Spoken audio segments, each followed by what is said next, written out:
Saudara-saudari terkasih dalam Kristus, pada hari ini kita merenungkan firman Tuhan tentang perdamaian. Dalam kitab Yesaya, Yesaya menggambarkan sebuah dunia yang damai di mana tidak ada lagi perang. Dia menulis, ia akan menjadi hakim antara bangsa-bangsa dan akan menjadi wasit bagi banyak suku bangsa. Maka mereka akan menempa pedang-pedangnya menjadi mata bajak dan tombak-tombaknya menjadi pisau pemangkas. Bangsa tidak akan lagi mengangkat pedang terhadap bangsa dan mereka tidak akan lagi belajar perang. Nah, buat ini mengingatkan kita bahwa Tuhan menginginkan perdamaian bagi dunia dan bahwa Dia akan membawa perdamaian pada waktunya. Yesaya 2 ayat 4.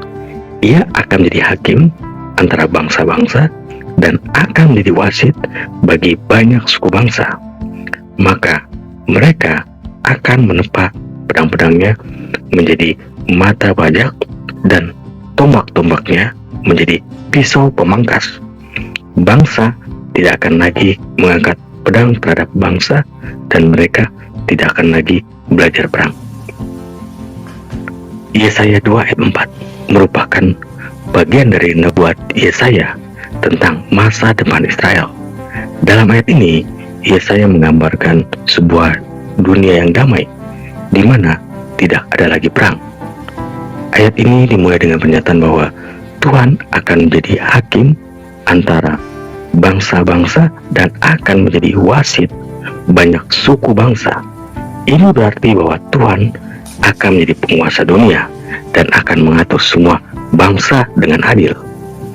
Kemudian ayat ini mengatakan bahwa bangsa-bangsa akan menempa pedang-pedangnya menjadi mata bajak dan tombak-tombaknya menjadi pisau pemangkas. Ini merupakan simbol perdamaian karena pedang dan tombak adalah senjata yang digunakan untuk berperang. Jika bangsa-bangsa menempa pedang dan tombak mereka menjadi alat-alat pertanian, itu berarti mereka telah meninggalkan perang dan memilih untuk hidup dalam damai. Ayat ini juga mengatakan bahwa bangsa tidak akan lagi mengangkat pedang terhadap bangsa lain dan mereka tidak akan lagi belajar perang. Ini berarti bahwa perdamaian akan menjadi begitu permanen sehingga bangsa-bangsa tidak akan pernah lagi berpikir untuk berperang. Ini merupakan nubuat yang indah tentang masa depan yang penuh kedamaian. Nubuat ini mengingatkan kita bahwa Tuhan menginginkan perdamaian bagi dunia dan bahwa Dia akan membawa perdamaian pada waktunya. Dalam kitab Mazmur 122 ayat 6-7, Daud menulis, "Berdoalah untuk kesejahteraan Yerusalem. Biarlah orang-orang yang mencintaimu mendapat sentosa. Biarlah kesejahteraan ada di lingkungan tembokmu dan sentosa dalam purimu." Ayat-ayat ini mengajak kita untuk berdoa bagi kesejahteraan Yerusalem, kota yang dianggap sebagai pusat ibadah. Doa ini mencerminkan keyakinan bahwa kesejahteraan kota dan bangsanya terkait erat dengan hubungan mereka dengan Tuhan.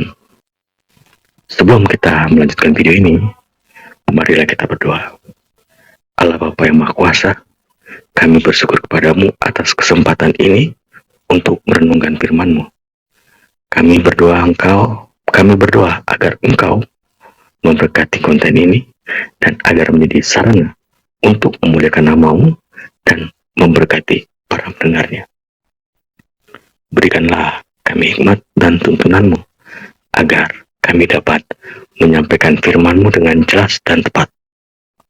Bukalah hati para pendengar kami agar mereka dapat menerima firman-Mu dan mengalami kasih-Mu.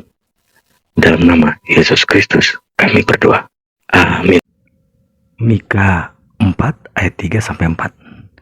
Ia akan menjadi hakim antara banyak bangsa dan akan menjadi wasit bagi suku-suku bangsa yang besar sampai ke tempat yang jauh.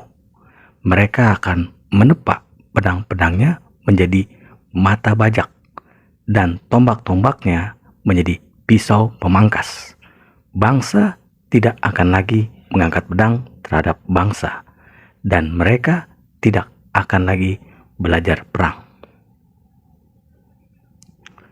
Tetapi mereka masing-masing akan duduk di bawah pohon anggurnya dan di bawah pohon aranya dengan tidak ada yang mengejutkan, sebab mulut Tuhan semesta alam yang mengatakannya. Israel adalah bangsa yang telah mengalami banyak penderitaan dan penganiayaan.